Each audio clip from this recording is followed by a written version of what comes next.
So bakit ikaw ang sinasabi may nakita, nakahalikan di umano yung Wilson? Jesus ko, sinungaling po yan. Sino ba naman na makikipaghalikan ka sa may tapat ng tindahan? Ang daming nakakakita.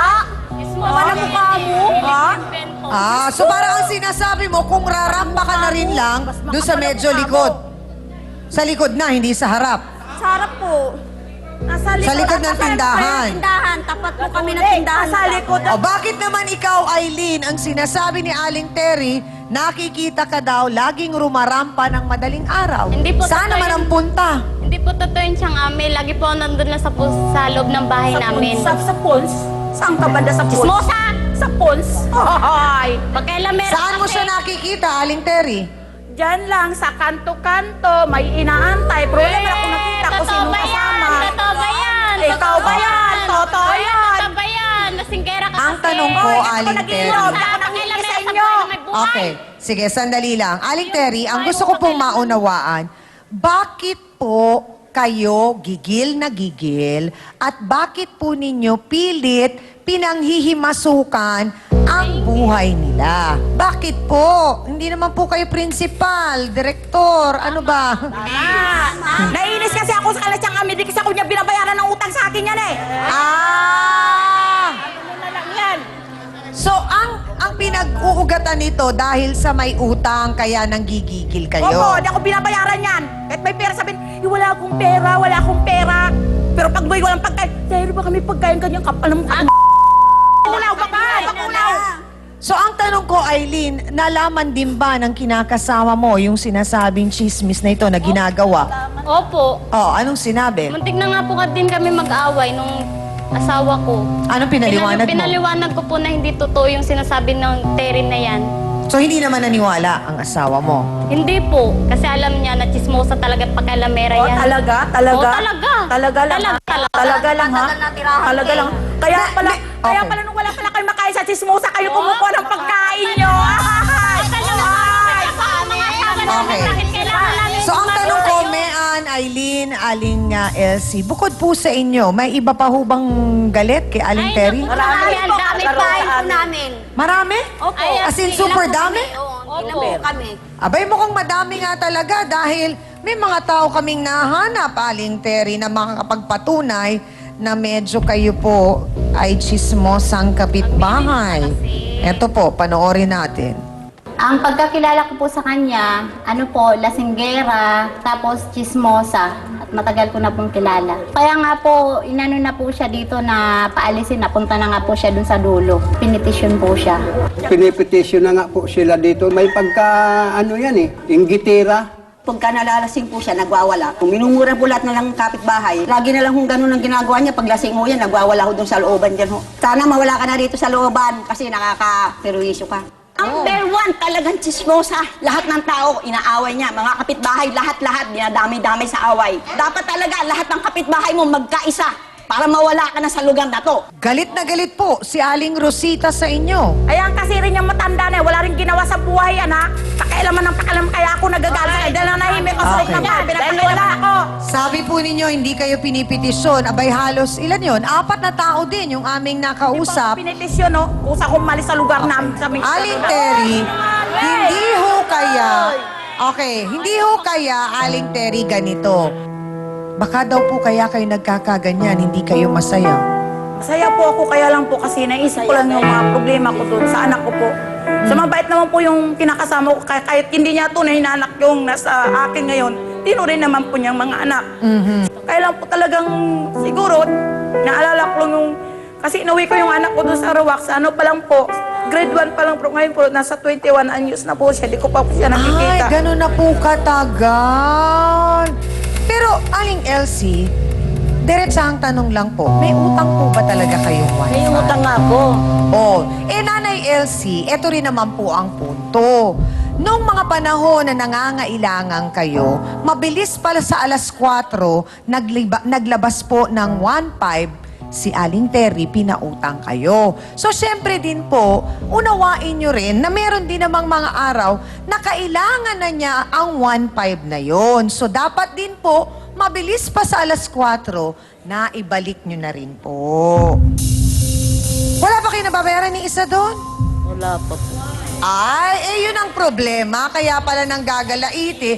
May inis na, kaya nagkakapatong-patong, Aling Elsie. Mabait siya Kasi maningil. utang ay utang po. Kung Kayo mabait din man po mag-utang sa akin, kung kailangan ko na yung 1.5, magagalit din naman po ako sa inyo. Eh, maniningil, lasing. Siyempre, nagagalit din naman ako dahil nagwawala eh. Attorney Ben, ano bang pwedeng gawin ni Aling Terry para naman talagang makapagbayad itong si Aling Terry dun sa kanilang inutang na 1.5? Abe, agrabyado rin naman si Aling Terry. Unang-una, Chang, dapat ay pakiusapan ni Aling Terry, si Aling Elsie, na bayaran yung kanyang utang.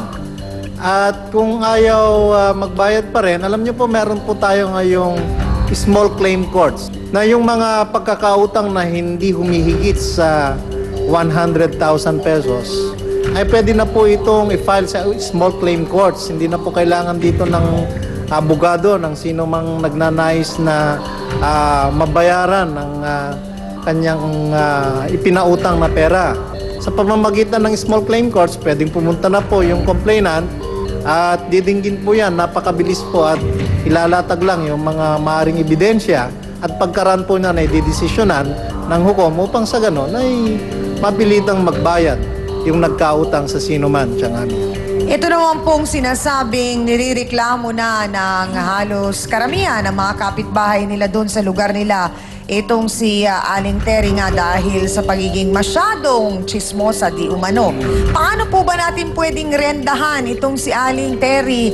O paano rin ba pwede ninyang maisip naman din na kailangan mahinto na ito? Abay, bago pa meron ng makialam na ang batas dito at pumasok na dahil medyo mas magiging magulo at mahirap.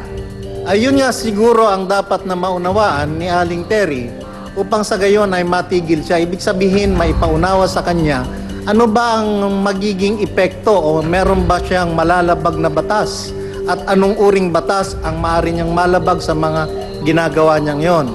Dapat matandaan ni Aling Terry na yung mga pagchichismis-chismis na yan, kapag yan ay nakasira po kayo ng dangal ng ating kapwa-tao, yan po ay sinasabing krimen ng ating revised penal code. Kaya nga po meron tayong sinasabi o may sinasabi ang ating Kodigo Penal na crimes against honor. Ano po? O yung pagpuprotekta dapat ng batas sa dangal ng sino mang tao. Napakahalaga po ang dangal ng sino mang tao. Ano po? Ngayon, kapag meron kayong nagawang mga pananalita na nakasira sa puri o dangal ng tao, sa bawat nagawan nyo ng paninirang puri, isang kaso po. So kung halimbawa yung 4 na nakita natin dito, tangi sa naritong 2 pang nagrereklamo, ay magsasampa ng krimeng either slander by deed or oral defamation o kaya ay incriminatory machinations. Tandaan nyo po, 6 o 4 na mga complainants ito. At bawat complainant may sari-sariling kaso. Sa makatuwid, lumilitaw kung matutuloy ito sa hukuman, 6 na kasong gaya ng nasabi ko at 6 na kaso ang kahaharapin nyo. Sa makatuwid, mas mainam na ngayon na naintindihan nyo, medyo itigil na po ang mga pananalita at paninira o pagchichismis. Marami pong salamat, Attorney Ben. So kaya po namin to sinasabi sa inyo, Aling Terry, para po maliwanagan din po kayo at maisip nyo rin po na dun sa 6 na tao na yon na kung meron pa at madadagdagan pa, ito hindi lamang po para sa inyo, para sa lahat ng mga chismosa sa bawat barangay ito. Kada tao pala na i-chismis ninyo, pwede kayong sampahan ng kaso. Kung sabihin na natin sa isang araw, makalima kayo, kota na taong chinismis. Sunod na araw, 5 ulit. O di 10 na, 2 araw pa lang. Makatlong araw, meron na naman kayong 5 ichinismis. Abay, paano na yun? Matagal-tagal na bubunuin po sa kulungan yan. Ayaw naman namin mangyari po yun, Aling Terry. So pinaliliwanag po namin sa inyo na kung kayo din naman po ang lalagay dun sa lugar ng chinichismis, masakit din naman po. Hindi po ba? Kagaya na lamang nito, itong lalaking to na sinasabi ninyo, nakahalikan di umano ni Mean. Kasama ito o pang-7 na ito minsan pwedeng magreklamo po sa inyo. Abe, alamin nga natin anong katotohanan. Ikwento mo sa amin. Wilson Alego, pasok!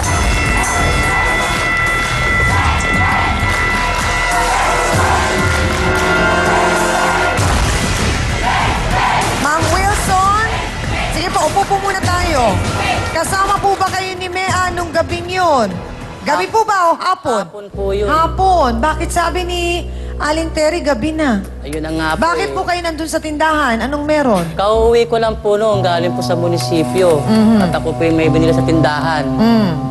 Yun po. Inuutangan po kayo ni Mean o kayong umuutang sa kanya?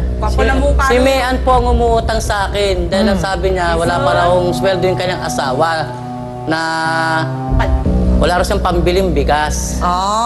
So siya naman po, palagi siya nangungutang sa akin. Lagi naman siya nagbabayad. Pagka dumating yung asawa So, niya. ang tanong na gusto po naming malamang lahat ay nung hapon na po ba yun, may naganap po bang... Wala naman po. Ay, wala naman pala. So baka naman, iba lang talaga ang nakita mo, Aling Terry. Dahil nakainom na. At iba pang detalye, abangan nyo, magbabalik po ang Face to Face. Kung yung pong mga anak ninyo may trabaho naman, bakit hindi po kayo nakabayad kahit paunti-unti kay Aling Terry? Yun naman po ang problema din. Hindi naman kapatid. Kailan po ninyo planong bayaran ang 1.5 kay Aling Bayaran Terry? mo habang buhay kami, mababayaran niya. Kailan pagpatay na ako? Pagpatay ka na. Miss Amy Perez would like to thank the following: Dr. Steve Mark Dan of GAOC Dental Clinic, Salon de Manila, Watercolors Makeup, Gloss Nails, Just Cavelli Eye